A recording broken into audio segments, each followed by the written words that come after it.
Sir, diabetic viewers கேட்டிருக்க நிறைய கொஸ்டினில் ஒரு கொஸ்டின் வந்து, இப்போ டயபெட்டிக்கால் பாதிக்கப்பட்டிருக்காங்க, அலோபதியில் கொடுக்குற மெடிசனை எடுத்துக்கிட்டு இருக்கிறாங்க.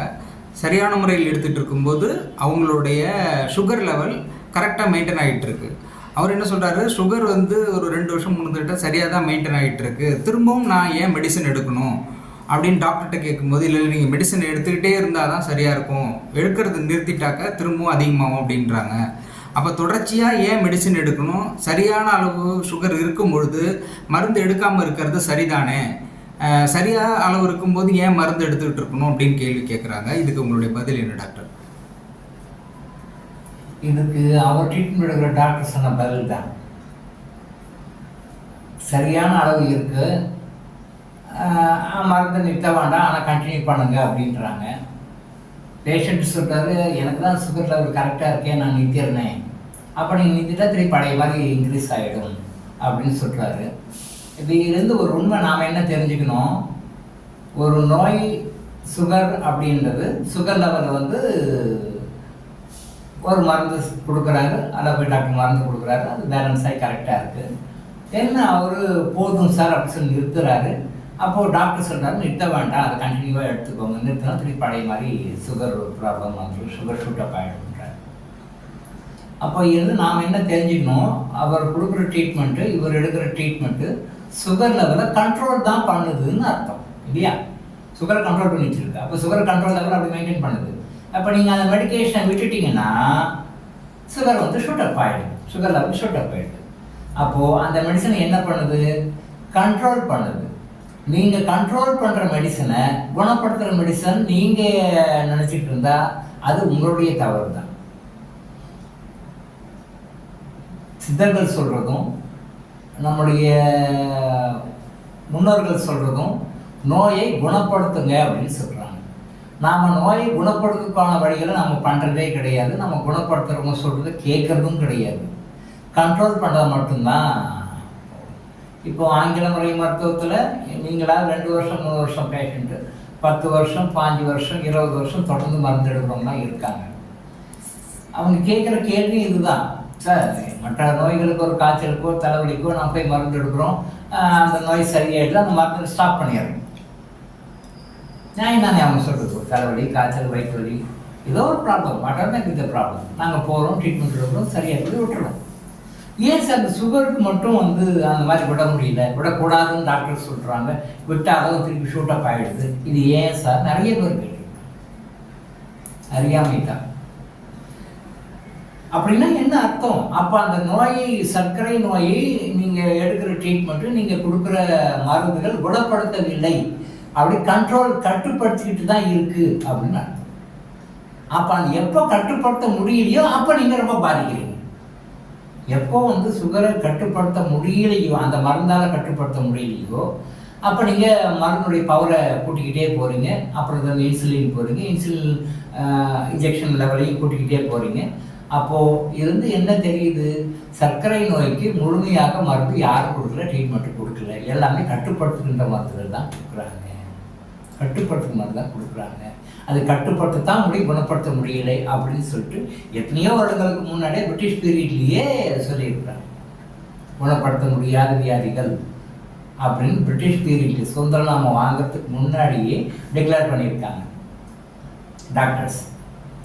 பல நோய்களை டிக்ளேர் பண்ணியிருக்காங்க, அதில் சர்க்கரை வியாதி ஒன்று.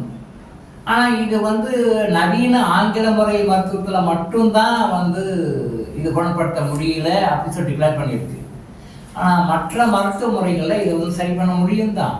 ஆனால் ஆங்கில முறை மருத்துவர்கள் சொன்னது வேத வாக்காக எடுத்துக்கிட்ட எல்லா கவர்மெண்ட்ஸும், இன்டர்நேஷ்னல் லெவலில் எல்லா நாட்டு கவர்மெண்ட்ஸும், வேர்ல்டு ஹெல்த் ஆர்கனைசேஷன் முதற்கொண்டு எல்லாமே அதை கட்டுப்படுத்த முடியுன்ற மாதிரி சொல்லிட்டு இருக்கிறதுனால அதை குணப்படுத்த முடியுன்ற ஒரு உண்மை வந்து அமுக்கப்படுகிறது. அப்படி குணப்படுத்துகிறேன்னு சொன்னால் அது கிரிமினல் ஆஃபென்ஸ்ன்னு சொல்கிறாங்க. இது நமக்கு நாமளே வச்சுக்கிற ஆப்பு. மக்கள் அறியாமையினால நமக்கு நாமளே வந்து மக்களுக்கும் அறியாமை, அரசாங்கத்துக்கும் அறியாமை, அரசாங்கத்தை நடத்துகின்றவர்களுக்கும் அறியாமை, அரசாங்கத்தை வழிநடத்துகிறவர்களும் அறியாமை, எல்லாமே அறியாமை தான். மக்களுடைய அறியாமை, அரசாங்கங்களுடைய அறியாமை, அரசாங்கத்தை வழிநடத்துவர்களுடைய அறியாமை, அரசாங்கத்திற்கு அறிவுரை சொல்கின்றவர்களுடைய அறியாமை. இது பின்னாடி வேறு சில விஷயங்கள நம்ம ஓப்பனாக பப்ளிக்கில் பேச முடியாது. ஸோ இந்த மாதிரி அறியாமைகள்னால நம்ம மக்கள் கஷ்டப்பட்டுருக்கோம். எந்த ஒரு நோயையும் குணப்படுத்த முடியாது, கிடையவே கிடையாது. நம்முடைய மத நூல்கள், எல்லா மத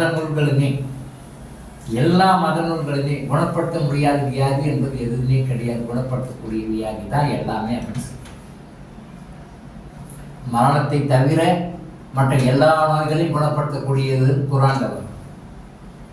மரணத்தை தவிர எல்லா நோய்களையும் குணப்படுத்தக்கூடிய கருஞ்சீரகம் அப்படின்னு சொல்லி குர்ஆன்ல வரும். மரணத்தையும் மாற்றக்கூடியது, மரணத்தையும் தள்ளி போடக்கூடியது, மரணத்தையும் தவிர்க்கக்கூடியது மருந்துகள் சித்தர்கள் கண்டுபிடிச்சி சொல்லிட்டு போயிருக்காங்க, கண்டுபிடிச்சி இருக்காங்க, அந்த மாதிரி வாழ்ந்து இருக்காங்க. அது தமிழ்நாடு சித்தர்களுக்கு மட்டும்தான் தெரியும். சப்பா இதன் மூலம் டாக்டரமோ ஐஸ் ஹாஸ்பிட்டல் உங்களுக்கு என்ன சொல்ல வருது அப்படின்னா, வெறும் மருந்துகளில் மட்டுமே நீங்கள் டயபெட்டிஸ் நோயை முழுவதுமாக குணப்படுத்த முடியாது. மருந்தை தவிர ஒரு 12 விஷயங்கள் இருக்குது. டே டு டே லைஃப்பில் நம்ம ஃபாலோ பண்ண வேண்டிய விஷயங்கள் 12 விஷயங்கள் இருக்குது. இந்த 12 விஷயங்கள் நீங்கள் லைஃப்பில் ஃபாலோ பண்ணிங்கன்னா 100% நீங்கள் மருந்தே இல்லாமல் டயபெட்டிஸ் எழுதலாம். மருந்து ஒரு அடிஷனல் சப்போர்ட், மருந்து ஒரு கூடுதல் சப்போர்ட். மருந்து தேவை அப்படின்றது உண்மைதான். ஆனால் நீங்கள் சில விஷயங்களை எல்லாம் நாம் தொகுத்து சொல்லிக்கிறது ஒரு 12 விஷயங்கள் நீங்கள் லைஃப்பில் ஃபாலோ பண்ணிங்கன்னா ஒரு பெரிய கஷ்டமான விஷயம் தான் கிடையாது. அந்த விஷயம் நீங்கள் லைஃப்பில் ஃபாலோ பண்ணிங்கன்னா 100% without medicine you can get relief from diabetes. இது நம்ம தெரியாமல் அறியாமல் கட்டுப்பட்டுருக்கிறதுக்கு நம்ம யாரையும் குறை சொல்ல முடியாது. நம்ம உடம்பை காப்பாற்றிக்க அரசாங்கங்கள் ஒரு அவேர்னஸாக இல்லை, அரசாங்கத்தை வழிநடத்துகிறவங்களும் அவேர்னஸாக இல்லை, அரசாங்கத்துக்கு அறிவுரை கூறுகிறவங்களும் அவேர்னஸாக இல்லை. அரசாங்கத்தை கைப்பாவையாக பயன்படுத்தி தவறான விஷயங்களை உள்ள இன்வெல்ட் பண்ணி கொண்டு வராங்க அப்படின்னு சொல்லும் பொழுது நாமளா உஷாராக இருந்து நாமளா செல்ஃப் அவேர்னஸோடு இருந்து காப்பாற்றிட்டா தான் நாம் ஆரோக்கியத்தை காப்பாற்ற முடியும். ஸோ அந்த வகையில் செல்ஃப் அவேர்னஸ் நீங்கள் சில முயற்சிகள் எடுப்பதாக இருந்தால் டாக்டர் இளங்கோ ஐஸ் ஹாஸ்பிட்டலில் காட்டுகின்ற வழிகாட்டுதல்கள் நீங்கள் கரெக்டாக ஃபாலோ பண்ணிங்கன்னா without medicine you can get relief from all of your diabetic related problems. இதான் உண்மை. இதை புரிஞ்சுக்கணும். இதான் உண்மை. டாக்டர் இளங்கோ ஐஸ் ஹாஸ்பிட்டல் வழங்கும் விழிப்புணர்வு.